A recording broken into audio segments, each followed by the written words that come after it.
Welcome to another episode of Black Box. Today we're talking masculinity, we're talking if chivalry is dead, and we're going to touch onto the 444 album by Jay-Z and talk about the emotional side of the album and truths that we as women need to know about men. I am very much keen for today's show because you're not only with us but with the panel of gents today, and they'll be enlightening us on the hidden truths about men.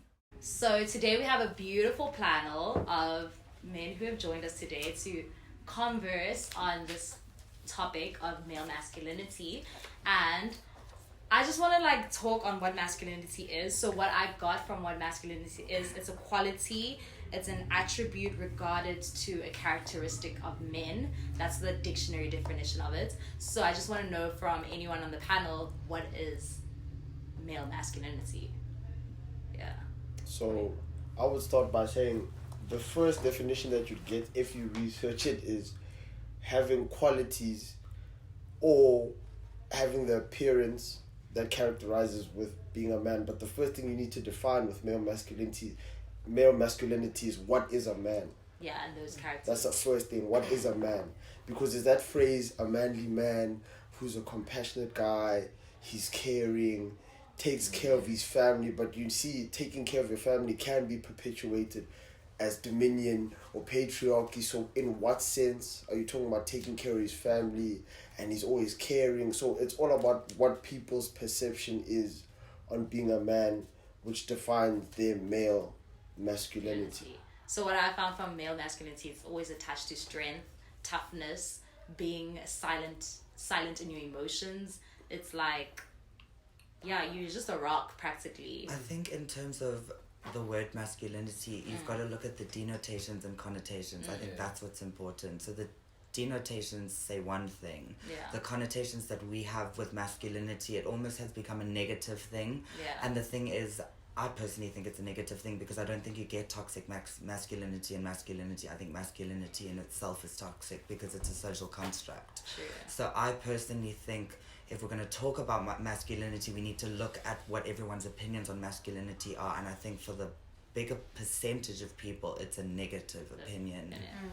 But it's only become negative recently, especially with a lot that's been happening. Before, masculinity was a praised factor. For you to be a man, was a big thing. Yeah. So does everyone agree with this view of masculinity, or from your personal experience, has masculinity been defined differently in a sense? Don't you feel, I always pose this question, don't people feel like the fact that masculinity was praised for such a while, it's because of the social constructs and how people were indoctrinated, especially women, indoctrinated into believing that the woman should be at home, taking care of the kids, not worried about having a career, not worried about also being able to take care of a family at the same level the man is.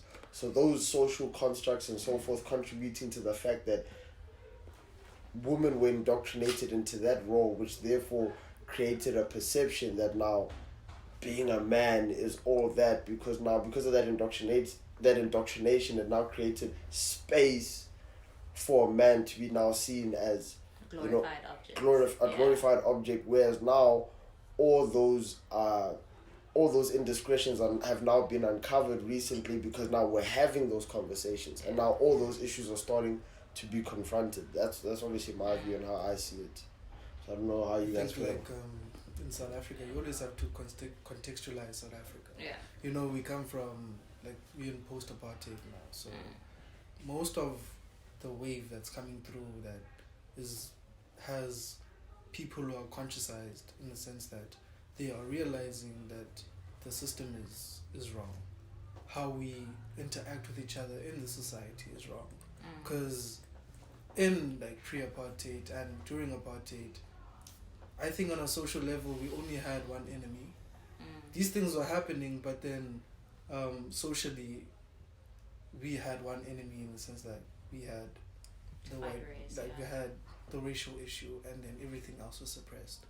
So now we still have a racial issue, but then everything else is coming up because we have people students, everyone in our society is getting more educated about these things, and then when you start being educated on something, you realize that it's happening in manifestation in your social reality. So I think it's more of the biggest issue, which is race in our country, being less of a suppressing factor on all of the other issues like masculinity, rape culture, and all of that. So in what you're saying, are you dividing masculinity into racial groups? So like whites have their own definition of masculinity and blacks? Is that what you... Is that a vibe? Or is masculinity one closed thing? It's the same across the board? I don't think it can be the same. It's not. I think it like I said, like maybe for me, it depends on your context. For me, as a Xhosa male, yeah, my idea of what masculinity is different from a white male. Okay. Because of where I grew up. Because we have different values on how a man should act. So in the Xhosa culture, what is it? What is the masculinity? Because I know you guys go to the initiation. Yeah. In that space. In that space, you guys are going from boy to man. So it's like, so from what I've like seen is that masculinity is like a trophy. To be a masculine, it's almost to seen as you earn it. You're not just a man. You have to earn this thing. So in the initiation, that's the point of it. Like you're earning your manhood, right? Yeah. Okay. 30 seconds. 30 seconds. I'm gonna just have it on phone. Yeah. Okay. So I just feel like your thing that masculinity can't be the same across all races or whatever, I think that's kind of wrong, because the ideas behind masculinity, it's the same, the denotation, connotation, and our ideas behind going to do the initiation process is that you're going from a boy to a man. When we do it, like, I don't know, it could be like, there's different cultures that do different stuff. The whole process behind it is you have to do something to become a man. That's perpetuating that masculinity, that I've done something that you haven't done, so I'm a man, I'm better than you. And that's across the board, and that's the idea of masculinity. So yes, it's different, it's inflicted differently by races and stuff like that, but the concept of masculinity itself is widespread. That's why it's toxic. So like what I was saying is that in like initiation, right? Obviously as a woman, I don't know what happens in that space. But from a lot of what I've heard, that space, like from a friend of mine, that space he disagreed with. Like he came back and he was like, it's not it. I felt that I was educating the men who were supposed to be educating me, because how they deemed what they deemed to be a man was totally wrong. Because now so dealing with like the older generation. Yeah, the older generations. Okay. Being a man is being a provider, being a rock, being a soldier type of vibe, and he just disagreed with everything about that. So how do you guys feel in that space, if you can enlighten us? I think as a person who's been in that space, right? Yeah. I would like to say fairly recently, because it's like 2017. So basically when you're in that kind of space, right? Obviously it's like it's a learning, it's a learning place. So like basically what happens there is you get taught, right? It's much more than just, I guess, going there and then you get your circumcision and then you take it out as a man. You learn, right? People come through and they teach you things about your culture, right? I mean, things that obviously across the culture can't be written down, can't be whatever. So you learn through people, it's passed down. So that's the point of you going there. You go there and you learn about Xhosa culture. It's when people leave there, right? And they leave with the kind of, I guess, beliefs that you must hit a woman to whatever, you must do whatever you must. I believe that it's a matter of them not learning. I mean, it's also could be that subjective thing, but then when you get, I've been saying this, but like when you go there, you get told you have two pockets. One with holes, one that's, I guess, keeping things. So the lessons you take from there, the people are going to go there and try and misdirect you. So you choose where you put those lessons. So it's really that kind of vibe and the misconception around Xhosa culture, I feel. Okay. So, so just one last question. So this sociologist, right, she like conducted like a study. So she asked a room of men, what is the most shameful thing attached to manhood? And 300 people out of 500 was like weakness. Why? Why is that the answer? It's because of that reality that was attached to being masculine. Of we are strong. You know, we gotta be the ones that are rock hard and not feel. You know, that's a woman's thing. That was the biggest thing for like being basically with toxic masculinity is you can't feel. Like for example, when let's say you're just having a random argument with a girl, with anyone, because masculinity also comes with competitiveness. In that itself is the suppression of emotion.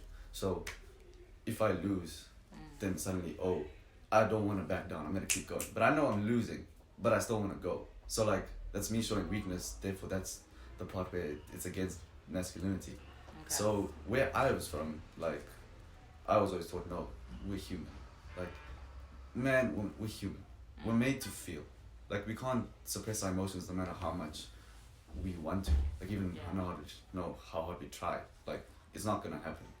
So, for me, personally, I think that weakness is a big part of, like, how people portray a man to, like, basically how masculinity is. Okay, so we've touched on what is masculinity. We've touched on patriarchy in a sense. We've touched on the cultural aspects that is inflicted into our men. So now I just want to talk about this whole idea of a feminine man or a masculine man. So why is there that division of having a feminine man and a masculine man, and then a masculine man is ululated, and then a person who holds two essences is not? Why?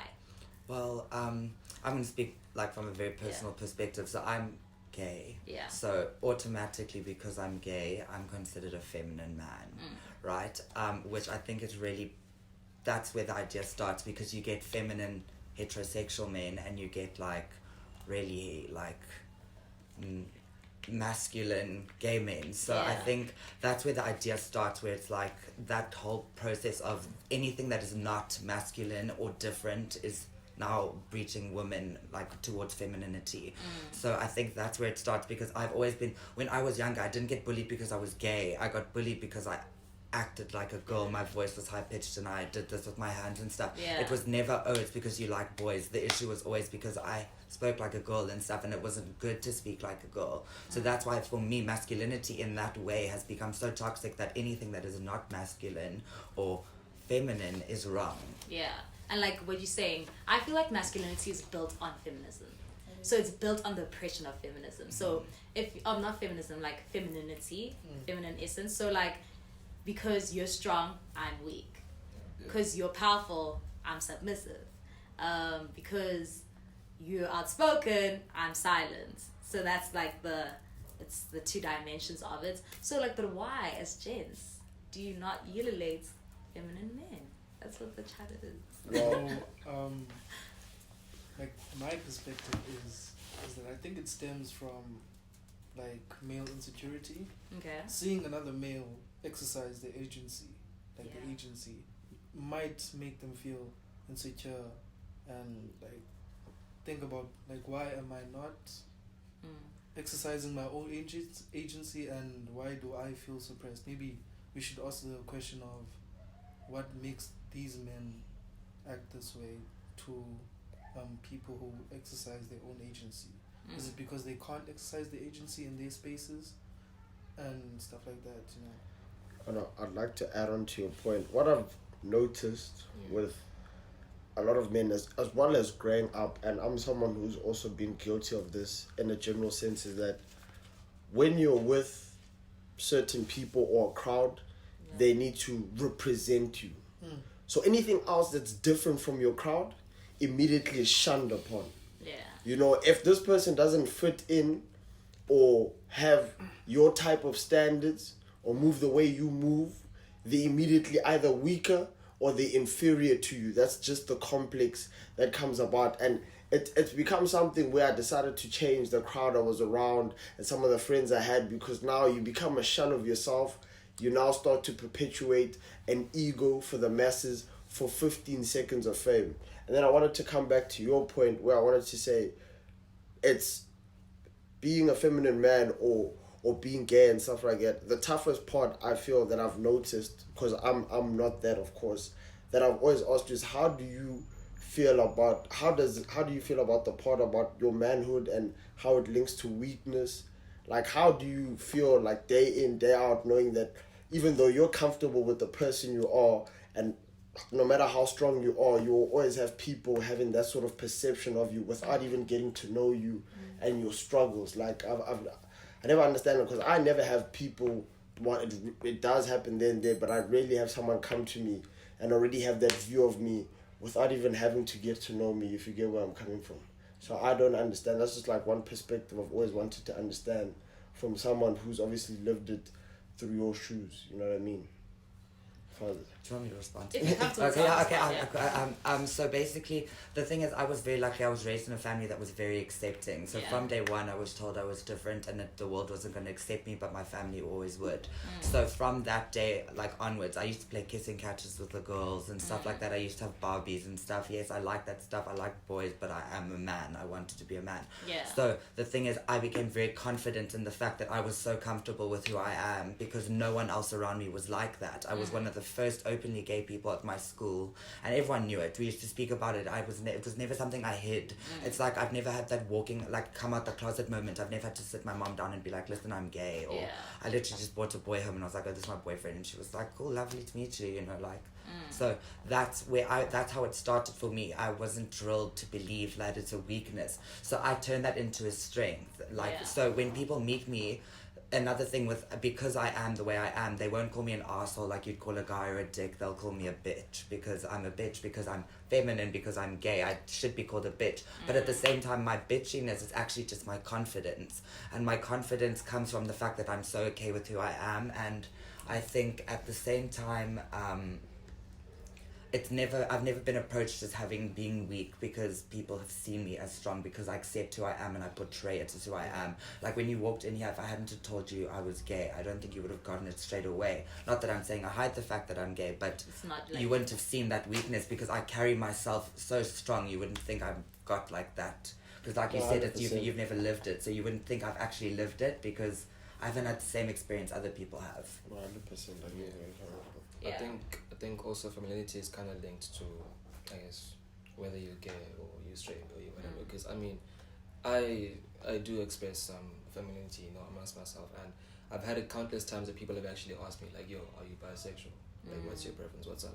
Like that kind of vibe, and I don't understand how the two kind of correlate, because I believe you can be feminine and still be, I guess, straight, if you wanna call it that, And also, I think it's also a thing whereby people define femininity according to men as like being clean or whatever it is, and I find that highly problematic. Like I don't understand. I genuinely don't understand because like I've been judged for being clean, and that for me was kind of, especially me being from a boys' school kind of space. When you take care of yourself in that kind of way with like your hair, you take care of your nails, you take care of your whatever. It's like, yo, what's happening with you? Like, what's your vibe? Are you straight? Are you bi? And it gets kind of problematic when it's the same people asking you like once every like 3 weeks, and it's just like, yo, dude, what's the chat? Like, yo, what's the chat? Every 3 weeks, constantly, and I constantly have to, I guess, kind of instate to the critic, say, I'm straight, and that's about it. Unfortunately, Ryan has to leave us. He's joined the conversation. He's enlightened us. He's given us a perspective that we didn't know before. He's given us truths. He's gone into himself and given us a personal perspective on this masculine energy that he's had to deal with. Just want to thank him and thank you for joining the conversation. Thank you for having me. We will definitely see him again because we know he's all about the chats. That's true. So yeah. Touching on what you were saying, right? So 2 occurrences happened to me recently. The one was when I was in Fryers, and so there's obviously like in all of our years, it's part of university is still like high school where there's those guys, those sporty guys that just all, clutter together and stuff and gel together, and like they all go to pretty much Fryers. So this one guy that he's in my economics class and he used to see, and he used to see me in Fryers a lot and in gym, and then so obviously like when you a bit you can talk to people. So he was like, look, I don't want to be offensive or anything, but can I ask you something? And I'm like, yeah, sure, you can, it's okay. He's like, but I really don't want to be, like he was really adamant on not being offensive. And he was like, so, are you gay? And I was like, but why is that offensive? Firstly, like to think that I'm gay. And then he elaborated and he was like, no, because like every, like I see like you're very clean and stuff, and you always have a fresh cut, and I'm like, what? Bro. And I was like, yeah. Why is the cleanliness thing such a big thing? And then yesterday I was chilling with my one friend, and she wanted to do work in my room. She needed my laptop, so she saw that my room was very clean, and then she said, your room is very clean for a guy. I was like, literally. Wow. I'm like, but you see, that's the thing. It's the perception of a man has to be tough, Dirty. has to get his hands dirty. Yeah. You know, Has to be the cleanliness thing Like, is not something that you will link straight to being that man. You know what I mean? Yeah. Because it's always perceived that, you know, someone who's gay and stuff like that always has that time to go and be clean, To take care of themselves and yeah. all that type of stuff, when that shouldn't be the case. Yeah. It really Because should. actually for every single human being, like, cleanliness is an expectation. Yeah. Because I mean, I wouldn't be able to function like, but anyways, you know, Yeah. but it should be an expectation. So I just feel like with a lot of these stuff, with a lot of these topics, it's more so how it's perceived, like from the one person perception and stuff like that. So I get where you're coming from, but like, yo, that's actually tough. I think also looking at it culturally, right? Like, I remember, I mean, 2018, last year, right? I remember because then I was like seen as a man under the closer culture, right? They always had this kind of chat against me, good exit.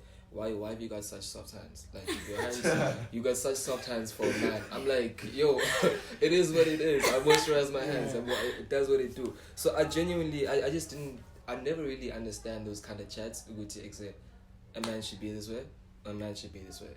You know, because linking hygiene, genderizing hygiene, I just genuinely don't get it. I mean, That should be a genuine But expectation. don't you You know? think now this chat is going about self-love. yeah. So isn't it then self-love detached to being a man? Because if you're now self-loving yourself, with like You'll loving want to yourself, take taking care of yourself, Yeah. isn't that a necessity though to be able to love others? Yeah. So if men are not supposed to love themselves, isn't that why a lot of things are perpetuated in the way they are? Though a lot of things are going the way they are because you can't love and respect another if you don't love and respect Yeah. yourself. So if you are this typical dirty, rough, edgy guy, then how are you gonna love another?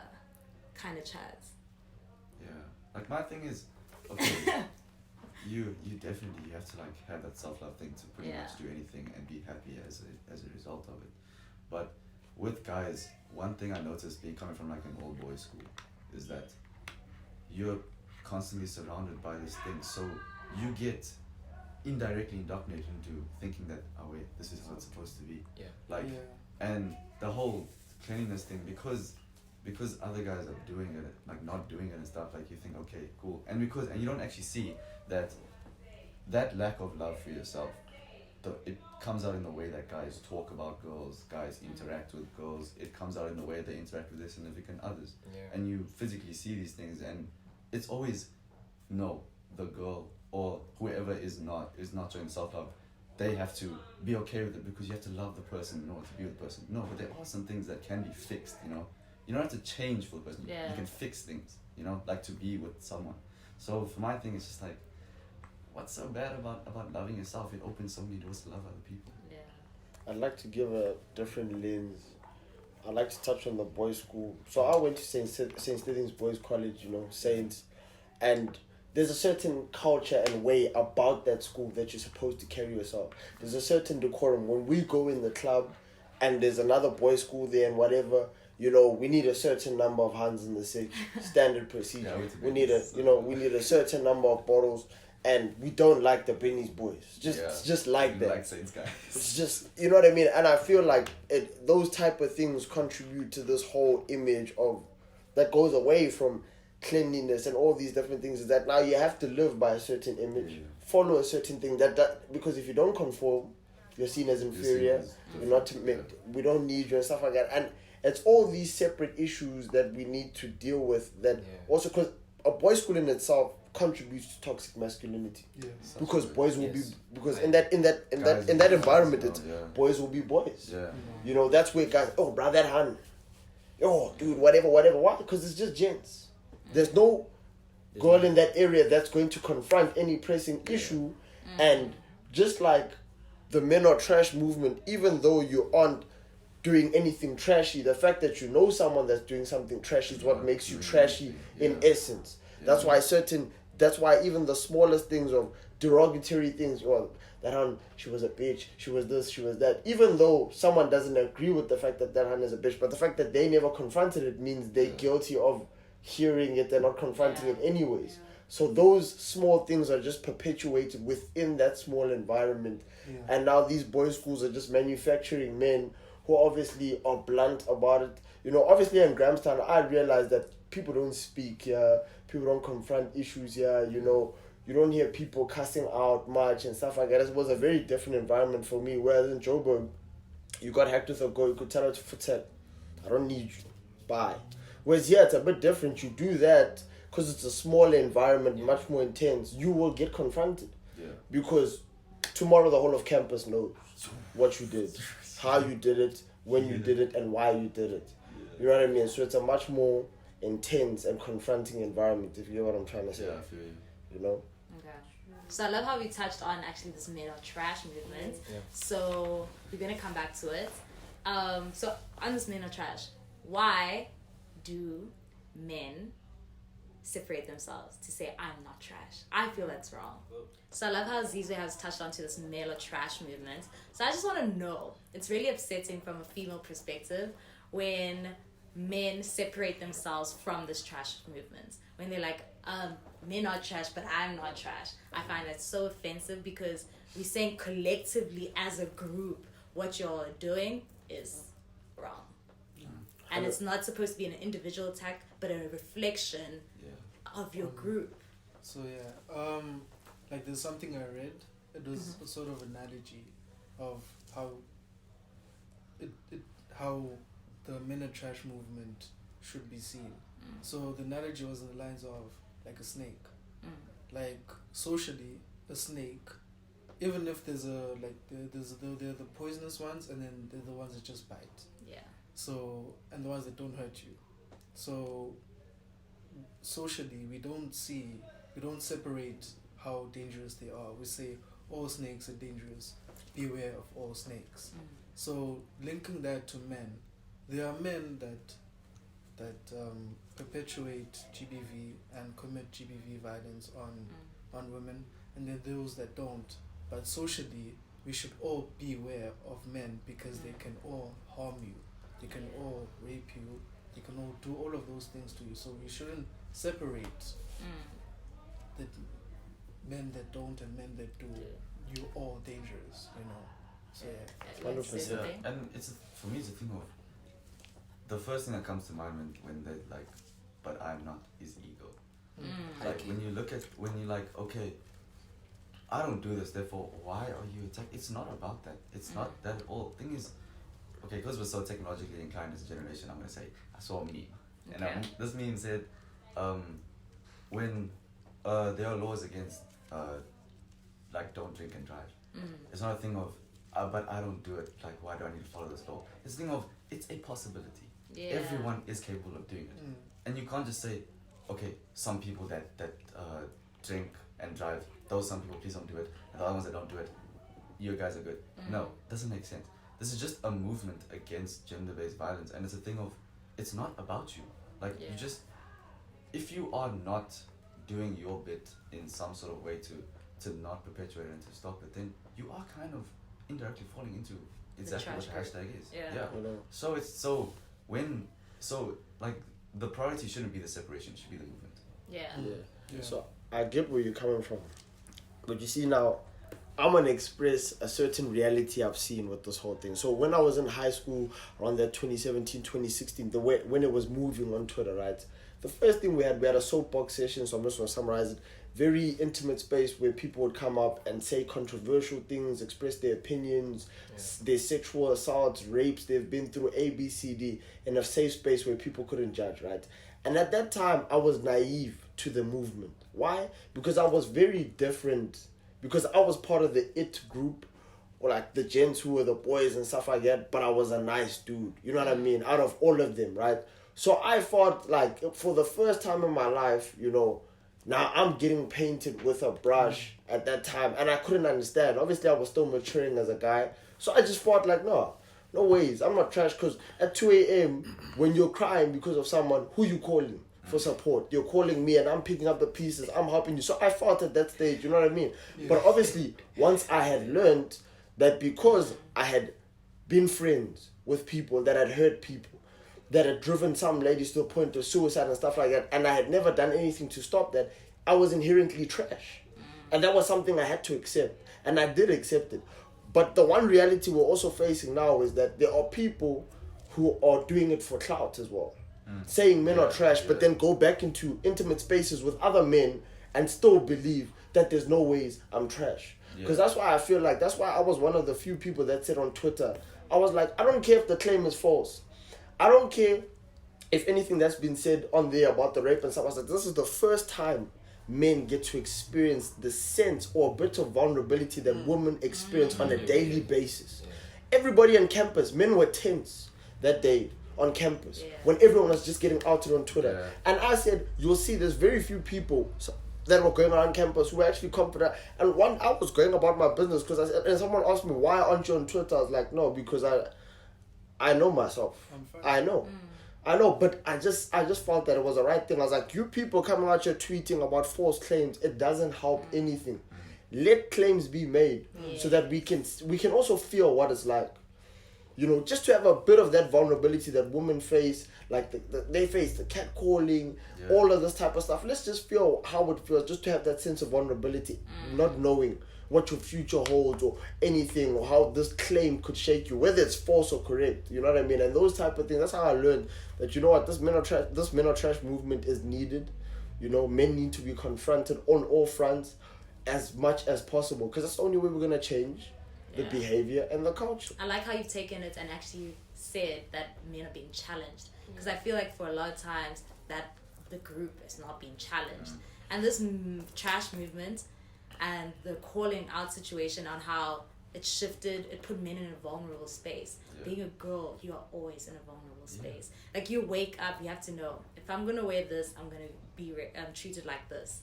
If I go to the gym like this, like going to the gym, simple act of going to the gym, I need to think about how see-through my tights are. If I'm going to wear a crop top, and how I'm going to carry that crop top.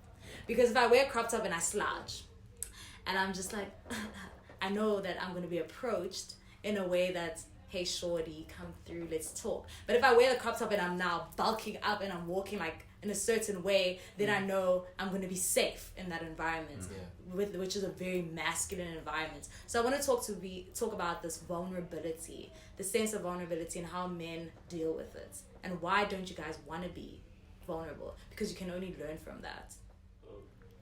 It's basically because, like, men have to be this masculine thing. Yeah, as we touched on.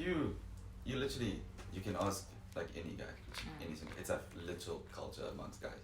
Why don't you want to go to jail? Why are you scared to go to jail? Because I'll get raped. That is literally what women have to go through, like, every single day, just walking, going about their business. Like, dude, a post office. No one would have expected that. But the thing is, these are things that women experience, and as men, we have to try our best to do our part and confront the guys that are like this, you know, because at the end of the day, everyone should deserve to be happy and not have to be fearful of life. Okay, wait. Here's a chat. So basically, what do you guys expect? Okay, specifically women. What do women expect us, right, as gents, to do in the situation whereby we know Oaks, right? We know what Oaks have done, and we tell you guys, prior to exit, this gang has done this, and this, right? And you guys still go and hang with that gang, and you guys still go into all that. So what must happen in that situation? Speaking my language, what more can we do as men in that situation? I'm gonna add on to what you just said now. Like now you're speaking. Listen, I'll tell you this, right? This battle, I promise you, there's no viable way of saying we will just conquer it and these issues will be gone tomorrow, next year, whatever. We will never get rid of the issue in totality. Like inequality, racism, they'll never just go away and vanish.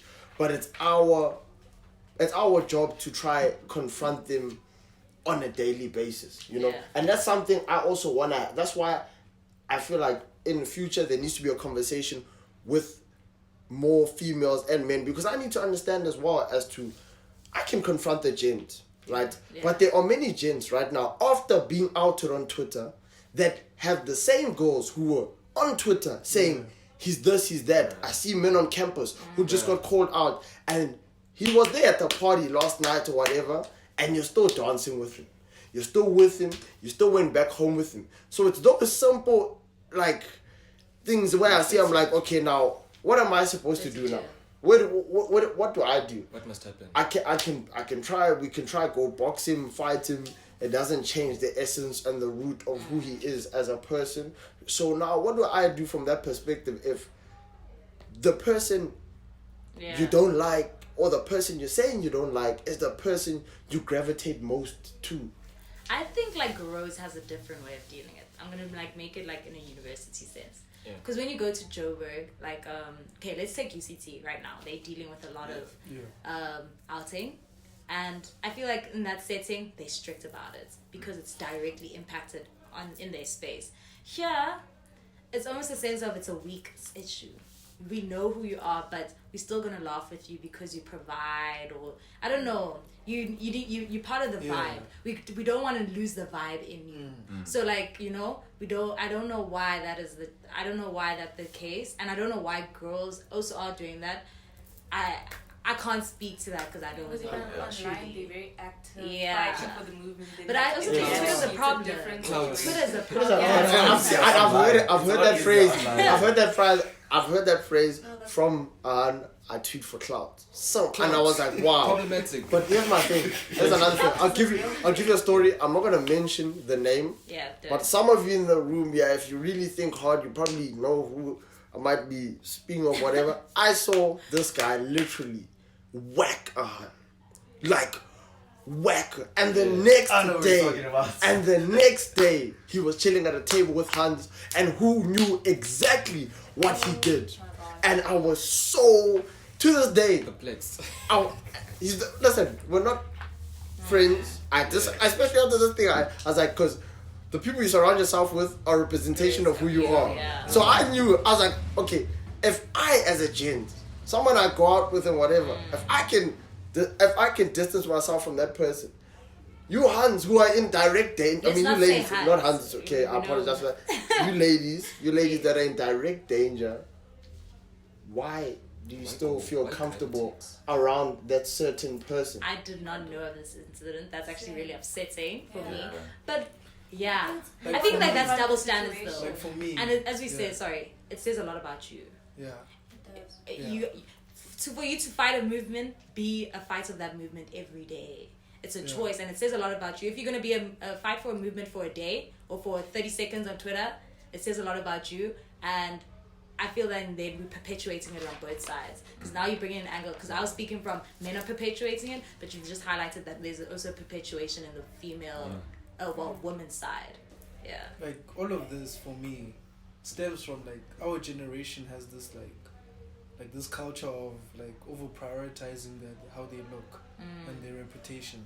Like I know someone right now who's campaigning that men are trash movement, but behind closed doors is doing the things, bruh. Like the things. But what I also wanted to touch on is like what he just mentioned here is like a problem in our society, and how we as people, if someone tells you, "Bah, this person is a rapist," you yourself will internalize it and think, but no, this is his reputation. He's a good guy. He's this, he's that, and say no, this is illegitimate because of how it looks in society. But people are different in certain spaces.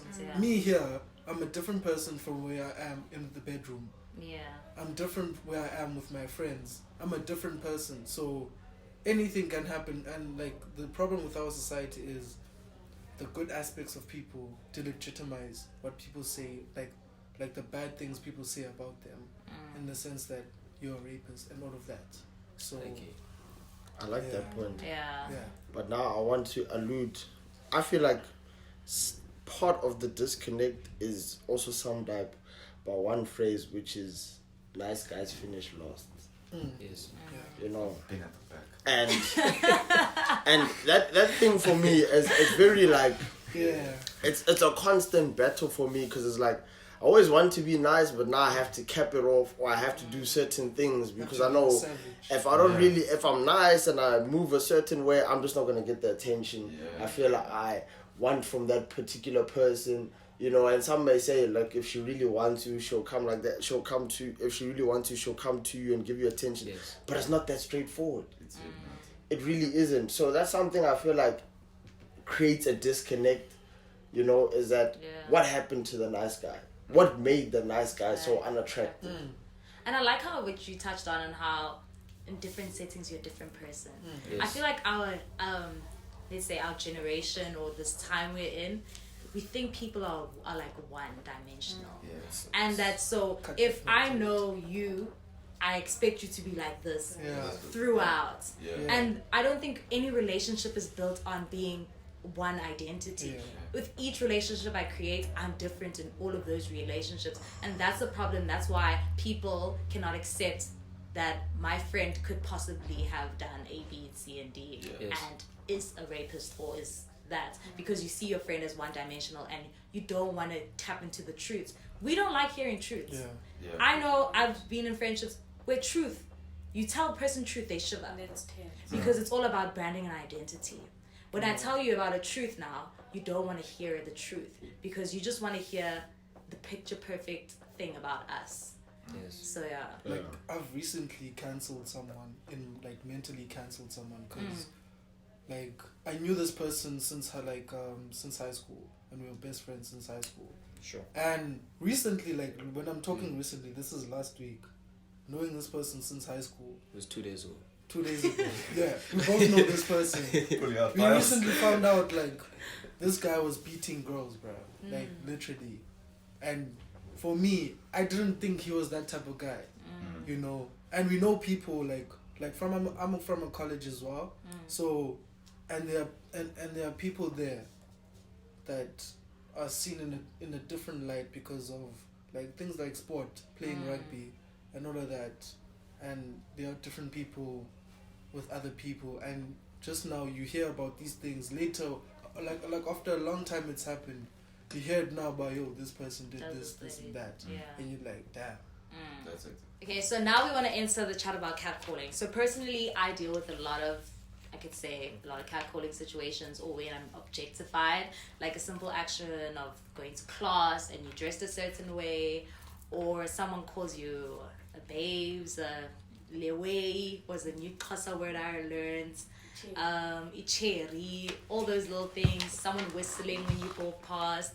I want to know why men do that. Okay, no, actually, we know why men do that.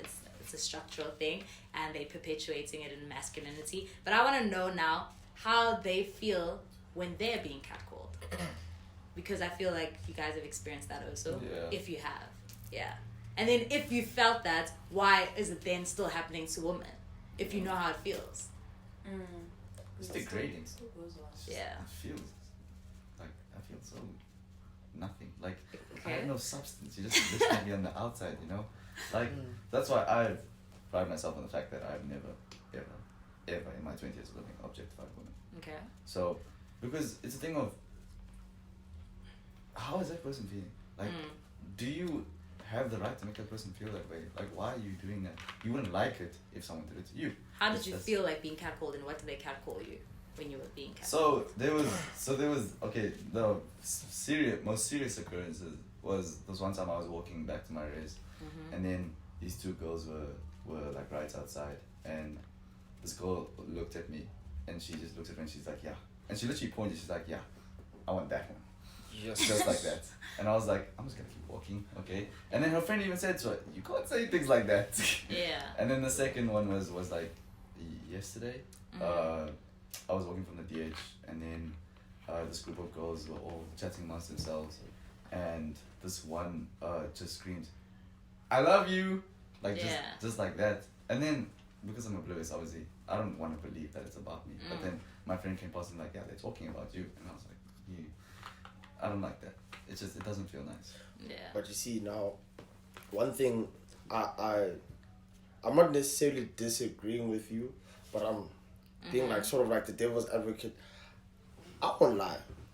I've been in situations with the gents where one of the boys gets catcalled, and you come to him and you're like, hey, my boy, what are you gonna do about this one, eh? What's your plan, boy? Like, let's just be 100 with it. Like for gents, you know, when a girl eyes you out, if the girl's eyeing you out and she's scoping you, and and you feel like it's someone you would go for, you have no problem.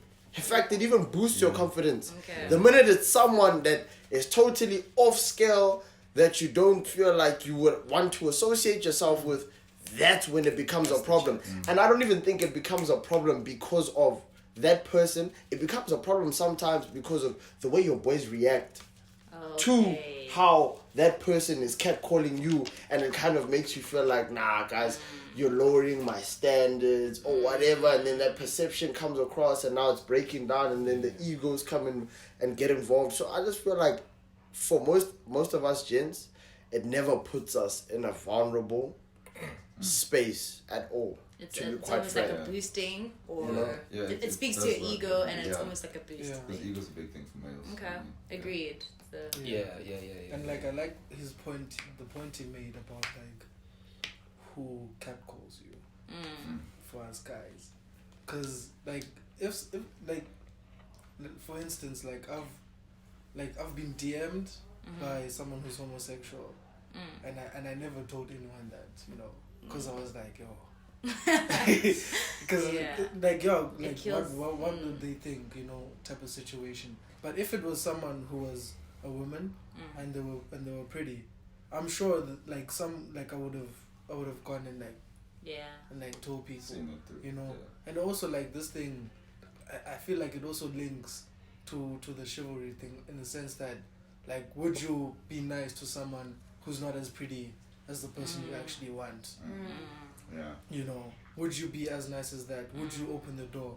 Would you be all you know, hectic. I'm actually like almost out of words. This chat has been a lot. So I just want to ask, like, how do you guys feel that your emotions are detached from your being as guys? Because I feel like emotionally, your emotions need to be silenced, in a sense. You can't openly be sad, openly cry, openly express what your emotions are. There's a conduct in which you have to do that. And how do you guys feel about that? It alludes to the assumption of being weak. That's what it all alludes to, is weakness.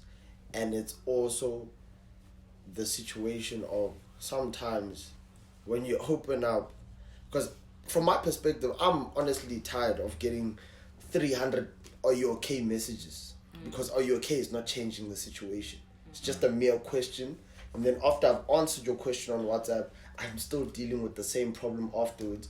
So I just internalize whatever pain I'm going through as a man, and I move forward. And maybe my God or whatever will happen will sort it out. I just don't know how. And also sometimes even your own friends don't know what to do. But isn't that a problem? Because then you guys, isn't there a lack of emotional intelligence then? Because then you're always hiding things. You're not dealing with them.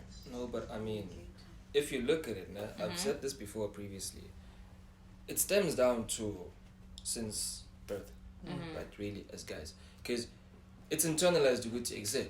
Don't show emotions. You get smacked, you do whatever. You do something bad, you get smacked. You don't get spoken to. Problematic. You cry about it. It's like, no, don't cry. You're a man. You know, it's those kind of little things. And now it kind of shows when you're older. I believe as gents, we've got issues stemming from our childhood that we still haven't dealt with. And it shows. It really does show. Because now gents become aggressive. You know, gents don't want to speak out. Gents got problems. Gents got whatever. And what I'm seeing from it is really a lack of emotional intelligence from gents in general. But then also I feel like women also kind of do in a way perpetuate it. Because I mean, the nice guy topic, the nice guy always finishes. Because I mean, if I want to sit down with you and be like, yo, open about my emotion, that's kind of boring to some women. Like they really, you know. But then it's like kind of key, because I mean, mans needs to vent. Like people need to talk their shit out. You know, those type of little things also. You know, so yeah, that's how I feel. My perspective is like, for me, like it stems from like your childhood. You know? Like for me personally, like I haven't had a lot of emotion like from my dad, but then my mom I think kind of made up for it. So I see myself like as a survivor, because, you know, I could be one of those guys who are broken inside, you know, really broken and acting out on women. Other ways, yeah. So like, you know, it stems from your childhood. If you've never like felt emotion and been allowed to express that emotion in your family sphere, because you're not going to express it with someone you don't know or you don't know as well. Facts. So because me personally, I'm way different from here in Rhodes, how I am at home. Yeah. Like I'm a teddy at home as opposed to here, you know. So that's me. Also, can I just Okay, make good. a slight disclaimer on this whole chat, right? Yeah. This whole chat is not really to take agency away from Yeah. men. In the sense, it's not really to excuse to the gender-based violence. They're angry, they've got the child issues. It's not to excuse any No, of it's it. not. So, It's just like an insight on some things that we don't Yeah, hear a lot, especially because I feel like we're in a time where there's a war against masculinity and the image of manhood. Yeah. So a lot of media, pop culture, politics, we're hearing a lot more of the female voice, which is good. 100%. And it's needed because I feel like we've heard the male voice for so long. Devs. However, in this time, we still need to take care of the chat that what is happening to our men, because when this movement does become successful and we reach a pinnacle, if we reach a pinnacle without our guys, what is going to happen when we are at the top? Yeah, 100%. I want to bring up, I feel like all of us have experienced this before, whereas you internalizing your issues and things you go through is what builds anger. And what I mean by that anger is that it either leads to violence on a woman or another man or anything like that. But it's that thing of, if you go into the DH or in class and let's say I'm going to Mbali, Mbali's having a terrible day. I don't know what Mbali's going through. I don't know what the hell she's going through that day. I pull up to Mbali with my jovial personality, how I normally, oh Mbali, what's up? And then she just snaps. Bang! Or she just has total disregard for me as a person right there. And I feel like it also contributes to some of the anger and some of the experiences. Because I feel like that person who's a rapist and that person who's an abuser wasn't born an abuser. Things happened along the way that built that animal, that built that toxic element to that person, which led to them committing that action. And I feel like part of what we need to do is that we need to confront and know a lot of the men we surround ourselves with. Yeah. What have they gone through? What was your childhood? How did your father treat you? You know? Because I feel like once some men release that trauma, they'll be freed. Yeah. Because if we never have those conversations, no matter who you are, because I could come up to you as my friend and hypothetically you're abusing someone, I could tell you 100 times that what you're doing is wrong, but because I don't know your trauma, your perspective is, you don't even understand my life. You don't know who I am. So who do you think you are to come and tell me I must move differently? You know, you're not even my father. Just to speak on that, but like guys don't go to spaces like that, because there was an Mbizo thing. There was an Mbizo thing held by the SRC, I think. It was meant to deal with this. It was meant to be a space where guys can chat. That room was full of women. It's always that way. It was full of women, and always. then what do? Like, what must happen, because there's spaces created, but then men don't come through. So why aren't men creating their own men's conferences and attending those conferences? Why are they imaginary conferences? So we need to know that masculinity is built on the backs of femininity, and it's very powerful that in this time our feminine essence is shining, and it needs to continue to shine in order to educate our men and get to a space where we are at a pinnacle of equality. Boys cry too. As a man, I've learned that women don't need us for enrichment, they don't need us for upliftment, and they don't need us to succeed. As men, we need to confront our social ills, we need to confront our problems, and we need to make sure they are confronted on a daily basis. And we need to be accepting of the power and knowledge women have. I hear the roar of the women's silence. Thomas Sankara said that social revolution will never be realized until the liberation of women is realized.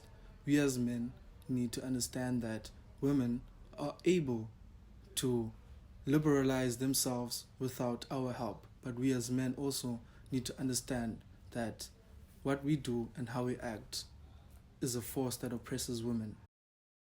If you look at me closely, I'm not a robot, which means I was made to feel too. You educate a man, you educate a woman, you educate a whole generation.